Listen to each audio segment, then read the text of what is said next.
తెలంగాణ సమాజానికి నీళ్ళు అనేవి ప్రాణప్రదాయిని.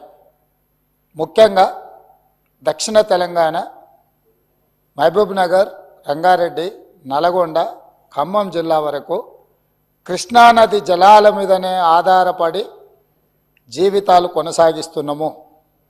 మహబూబ్ నగర్ జిల్లా 10 లక్షల మందికి పైగా వలసలు పోయి తట్ట పని, పార పని, మట్టి పని, బొగ్గుబాయి, ముంబై లాంటి వలసలు పోవడానికి కారణము 2009లో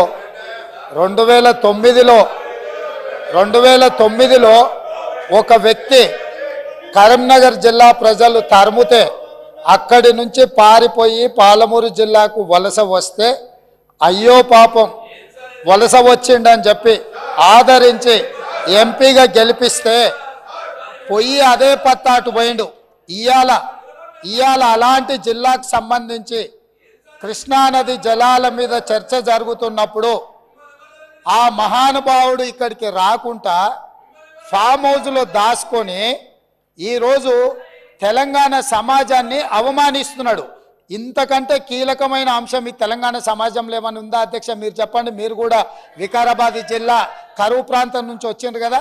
ఎంత కీలకమైన చర్చ జరుగుతున్నప్పుడు తెలంగాణ సమాజానికి వాస్తవాలు చెప్పాల్సిన, వినిపించాల్సిన అవసరం వచ్చినప్పుడు ఈ సభ మొత్తం మా సాగునీటి పారుదల శాఖ మంత్రి గారు ప్రాజెక్టులను కేంద్ర ప్రభుత్వానికి ఒప్పజెప్పేదే లేదు, కృష్ణానది జలాలలో పరివాహక ప్రాంతం ప్రకారం 68% వాటా నీళ్లు తెలంగాణకి ఇవ్వాలని ఒక ప్రత్యేక రెజల్యూషన్ మూవ్ చేసినప్పుడు హుందాగా ప్రధాన ప్రతిపక్ష నాయకుడు వచ్చి ఇక్కడ కూర్చొని ఈ తీర్మానానికి మద్దతు పలికి తెలంగాణ సమాజమంతా తెలంగాణ హక్కుల మీద, తెలంగాణ నీళ్ల మీద ఒకే మాట మీద నిలబడ్డమని ఆంధ్రప్రదేశ్ నుంచి కేంద్ర ప్రభుత్వం వరకు ఒక సందేశాన్ని పంపాల్సిన సందర్భంలో సభకు రాకుండా ఫామ్ హౌస్లో దాచుకొని ప్రజలని తప్పుదోవ పట్టించడానికి వారిని పంపించి వారు పచ్చి అబద్ధాలు మాట్లాడుతున్నారు.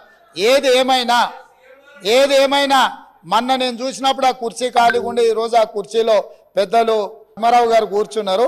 వారికి ఆ బాధ్యత ఇస్తానన్న వారన్నా నెరవేరుస్తారు. దయచేసి ప్రతిపక్ష నాయకుడిగా పద్మారావు గారు నిజమైన తెలంగాణ ఉద్యమకారుడు, తెలంగాణ కోసం కొట్లాడేటోడు. వారిలాంటి వాళ్ళని పెడితే తెలంగాణ సమాజానికి మేలవుతుంది. నేను ఒకటే చెప్పదలుచుకున్నా, ఈరోజు ఉత్తమ్ కుమార్ రెడ్డి గారు సభలో ప్రవేశపెట్టిన ఈ ప్రాజెక్టులను అప్పజెప్పేది లేదు అనేది మొదటి అంశము. పరివాహక ప్రాంతం ప్రకారం 68% నీళ్లు అంటే 551 టీఎంసీల నీళ్లు తెలంగాణకు రావాలి అని వారు తీర్మానం ప్రవేశపెట్టినరు. దానికి అనుకూలమా వ్యతిరేకమా మొదట ఆ విషయంలో స్పష్టత ఇచ్చిన తర్వాత మిగతా ఏ విషయాలైనా మాట్లాడమనుండ్రి. అంతే తప్ప ఇవాళ వాళ్ళ మాటల వల్ల, వాళ్ళ చర్యల వల్ల శత్రువులకు బలం చేకూరుతుంది. శత్రువులకు దొంగలకు సద్దిమూటం మోసే విధానం మంచిది కాదు. ఇప్పటికైనా దొంగ బుద్ధి మార్చుకొని తెలంగాణ బుద్ధి తెచ్చుకోవాలని చెప్పి నేను వారికి విజ్ఞప్తి చేస్తున్నా.